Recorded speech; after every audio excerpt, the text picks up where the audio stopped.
बिस्मिल्लाहिर्रहमानिर्रहीम सल्लल्लाहु अला हबीबिही मुहम्मदिन व आलिहि व अस्हाबिही व बारिक वसल्लम। अस्सलामु अलैकुम व रहमतुल्लाहि व बरकातुहू। मुअज़्ज़ज़ सामीन, आप यूट्यूब चैनल देख रहे हैं और मैं अली अहमद भट्टी हूँ। आज के इस नहायत अहम व्लॉग में हम बात करेंगे पाकिस्तान किसान इत्तेहाद का इस्लामाबाद की तरफ लॉन्ग मार्च, और उसके बाद पाकिस्तान तहरीक इंसाफ के सरबरा जनाब इमरान अहमद ख़ान न्याज़ी ने किसान इत्तेहाद के जायज़ मुतालबात की हिमायत कर दी।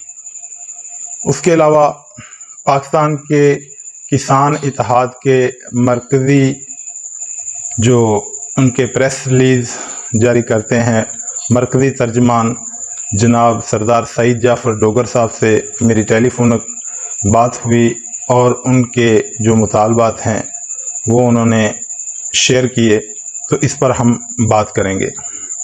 सबसे पहले पाकिस्तान किसान इत्तेहाद एक नहायत अहम नोयत का पाकिस्तान का जो है वो तहरीक है। ये किसानों के हुकूक की जंग लड़ते हैं। तो जब इमरान अहमद ख़ान न्याज़ी साहब की गवर्नमेंट थी तो उन्होंने दो चीज़ों पर बहुत ज़्यादा तवज्जो दी, और ये दो चीज़ें हमारे मुल्क की, पाकिस्तान की रीढ़ की हड्डी की हैसियत रखती हैं। ये दो चीज़ें कौन सी है?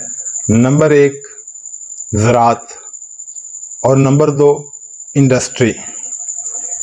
पाकिस्तान की इंडस्ट्री इस वक्त 20% बंद हो चुकी है, जबकि इमरान खान साहब के दौर में इंडस्ट्री की ग्रोथ इतनी ऊपर जा रही थी कि पाकिस्तान की तारीख में कह लें कि 50 साल बाद इंडस्ट्री इतनी तरक्की कर रही थी। तो नई इंडस्ट्री लग रही थी, मजदूर नहीं मिल रहा था, लेकिन अब जो सूरत हाल है वो 20% इंडस्ट्री हमारी बंद हो चुकी है। उसके बाद जो हमारी बेसिक है वो ज़राअत है, और ज़राअत ये किस तरह बेसिक है कि जब किसानों के पास पैसा आता है तो वो ज़ाहिर है कि पैसा जो देहात हैं, छोटे शहर हैं, उनमें खर्च होता है। तो नीचे से पैसा ऊपर बड़े शहरों की तरफ जाता है, बड़ी मार्केटों में पैसा जाता है, और इससे फिर बड़ी इंडस्ट्री चलती है। तो ये एक तरतीब है, और जब कह लें कि ये दो चीज़ें ख़त्म होती है तो पूरा पाकिस्तान जो है ना बैठ जाता है। पूरे पाकिस्तान की जो इकानमी है वो बैठ जाती है। दूसरी इंडस्ट्री है। जब इंडस्ट्री में ज़ाहिर है कि देहातों से लेकर छोटे शहरों और बड़े शहरों हर जगह के लोग जो है ना इंडस्ट्री में काम कर रहे होते हैं। जब उनके पास सैलरियाँ आती हैं तो ज़ाहिर है कि हर तरफ जो है ना खुशहाली और फरावानी आती है, कि ये गरीब और मिडल तबका ही है जिसकी मेहनत से ये मुल्क जो है ना वो चल रहा है।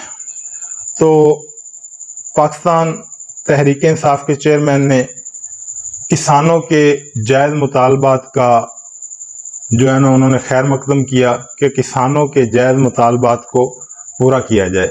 पाकिस्तान तहरीक किसान इत्तेहाद के मरकज़ी तर्जमान सईद जाफ़र डोगर साहब, जिनका तल्लुक़ ज़िला कसूर कंगनपुर से है, उनके साथ मेरी टेलीफोनिक गुफ्तगू हुई जो आपके सामने रखते हैं। उन्होंने कहा कि हमारे ये मुतालबात हैं। नंबर एक, सोना यूरिया की दस्तयाबी को यकीनी बनाया जाए, क्योंकि ये हमें ब्लैक जिस तरह चीज़ देते हैं इस तरह मिल रही है, और उसके बाद जो इसका गवर्नमेंट का रेट है उस पर दस्तयाबी को यकीनी बनाया जाए। गवर्नमेंट का रेट 2200 रुपये है, लेकिन हमें 2500-3000 में मिल रही है। उसके बाद DAP का उन्होंने जिक्र किया कि ये इमरान अहमद ख़ान साहब के दौरे हुकूमत में हमें 10,000 रुपये में फ़ी बोरी मिल रही थी। अब इसका रेट इम्पोर्टेड गवर्नमेंट ने 12,500 रुपये कर दिया है, लेकिन उसके बावजूद ये हमें नहीं मिल रही, बल्कि ये हमें 14 से 15-16,000 रुपये तक मिलती है। यानी कि एक तो इन्होंने रेट महंगा कर दिया है, ऊपर से अदम दस्तयाबी की वजह से हमें 14-15,000 रुपये में ये मिल रही है, और किसान इसकी वजह से बहुत ज़्यादा परेशान है। उसके बाद हमें बारदाने की बर वक्त दस्तयाबी नहीं होती, जबकि खान साहब के दौर में باردانہ جو ہے نا آٹومیٹک ڈائریکٹ ہر کسان تک پہنچ جاتا تھا۔ تو اس کے بعد انہوں نے اپنا تیسرا مطالبہ کہ بجلی کے بل جو کسانوں زرعی ٹیوب ویل وغیرہ ان کے بل اور گھریلو بل پر ہمارا مطالبہ ہے کہ ان پر ٹیکسز کو ختم کیا جائے۔ اور اس کے بعد انہوں نے کہا کہ ہماری 6 رکنی کمیٹی ہمارے صدر جناب خالد کھوکھر صاحب کی قیادت میں ہمارا 6 رکنی وفد انٹیریئر منسٹری سے مذاکرات کر رہا ہے۔